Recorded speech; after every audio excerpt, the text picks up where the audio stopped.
shampoo. But they do look forward to having a real shower when they get back home because they miss those a lot. I'll take that. Thank you.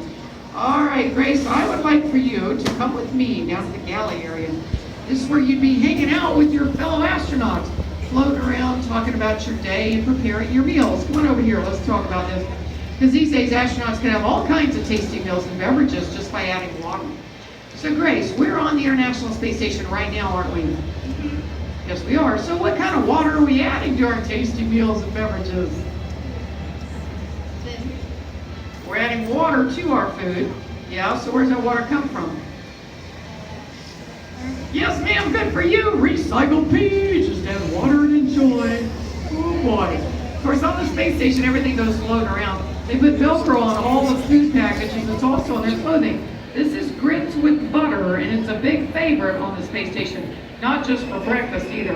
I love this stuff, but I can't have it because it always goes right to my thighs, and I hate that.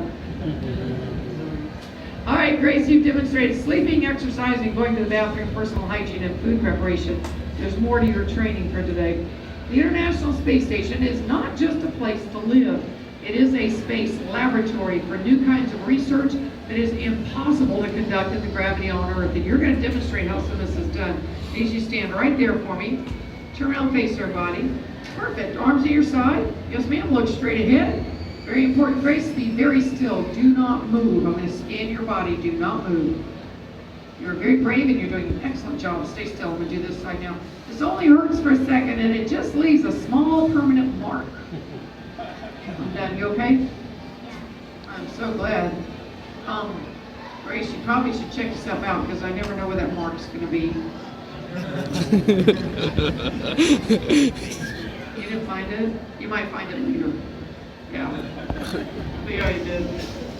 Oh, Grace, you did an excellent job. It came out really good. Thank you. And come on over here. Grace, what I need you to do now is go down the steps and go back to your seat. The reason I'm sitting you down is because from down there you can see a lot better what we're doing with your body space. So be careful going down and just push on that gate and it'll open up. So Grace, you need to keep paying attention, okay? Because you're still in training. All right, while the system is processing Grace's body scan, I think I need to have a sip of this refreshing recycled water. Well, let's talk. It makes me a little thirsty. Excuse me a second, I have to undo the straw.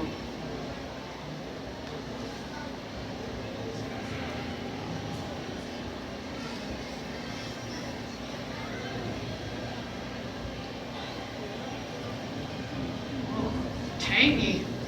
Of course, here on Earth, gravity keeps this tasty beverage inside the pouch. But if you take gravity away, I want to show you what happens.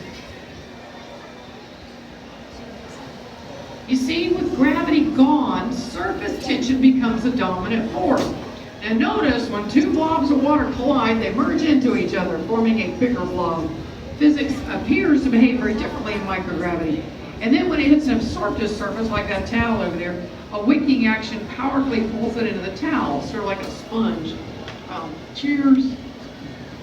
Okay, Grace, I'm going to see if your body scan's ready to bring that down. There we go. Now here's what happens when astronauts like Grace travel in microgravity. The fluids in your body move up through your arms and legs. This makes your face puffy and your legs thin. Now this condition has a highly technical name. It's very scientific. It is called chicken legs. Your bones lose calcium and your spine expands up to 2 inches. Also in microgravity, your heart shrinks a little bit. Hey, don't worry, Grace. Once you get back to Earth, your heart gradually returns to normal. But as for the calcium loss and some other things, recovery is a bit more difficult. And that is why our astronauts, like Grace, are such willing test subjects, helping us to understand how microgravity will affect future long-distance space travelers. In other words, before we can send humans to Mars, we are going to have to invent a way to prevent osteoporosis.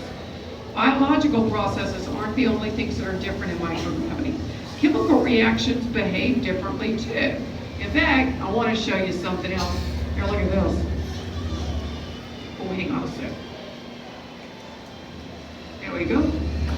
Now, notice how a simple candle flame burns here on Earth. You See the shape of the flame? Burns in a teardrop shape. Well, did you ever wonder why? The fire makes the air hot, so it rises, and this causes cooler air to rush in to take its place. This process is called convection, and it is what gives flames here on Earth the shape that they have, rounded at the bottom and pointed at the top. But in microgravity, heat cannot rise, so there is no convection, no airflow. So what does it do? Well, as you can see, it burns the shape of a globe instead of like that. And get this, it burns more completely, much cleaner, and more efficiently. Having a laboratory in microgravity will allow us to find out why it does this and how we can get it to do this here on Earth. This is important for future engine designs. Our microgravity research on the physics of combustion will lead us to more efficient fuels and less pollution. So as you can see, microgravity is an excellent environment for conducting experiments that we just cannot do here on Earth.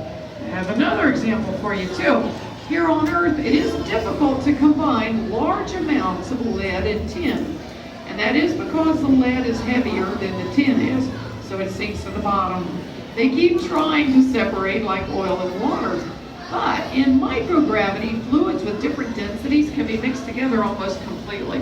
And in this case, it's going to lead to improved manufacturing processes here on Earth, resulting in a more stable alloy with fewer flaws. The International Space Station is also a unique laboratory for medical research and development. Now, let's just say that you are a scientist here on Earth studying a really nasty bug or disease. You'd have to grow lots of cells to experiment with. The problem is, in gravity, living cells that are grown outside the human body cannot grow very large before their own weight crushes them and they die. But cells grown in microgravity thrive.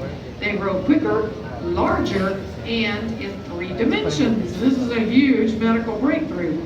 We can now grow large quantities of cells, and the data can be studied by scientists here on Earth.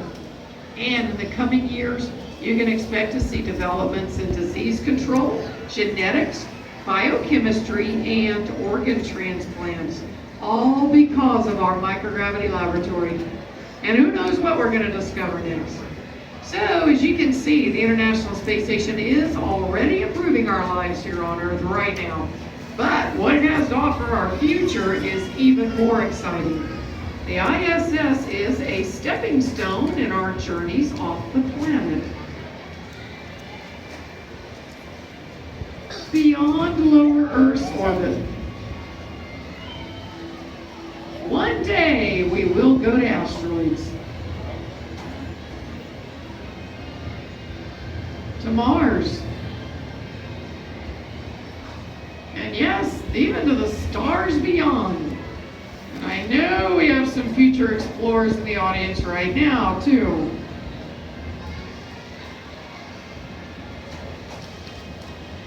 All right, Grace, you have one more very important thing to do. I need you to come stand right down here for me, please. Turn around, face everybody. Ladies and gentlemen, let's have a big round of applause for our newest astronaut, Grace. You did a wonderful job, and I'm going to come down in just a minute and give you a special gift for completing your training. To find out more about the ISS, check out the fabulous exhibits behind you in there and on the other side of the wall behind me, and don't forget to look up. While you're here today, don't miss our fabulous museum. It's like our hidden jewel, Starship Gallery. So on the other side, you'll see a big moon on the side of the wall in Starship Gallery. Largest collection of moon rocks on public display anywhere. You can even touch one. We also have a wonderful film over here in our Northrop Grumman Space Center Theater. It's shown every hour on the half hour. It's called Journey to Space. Check it out. And there's 2 different programs in the Blast Off Theater today. One is about Mars, the other about the International Space Station. Be sure you catch them both.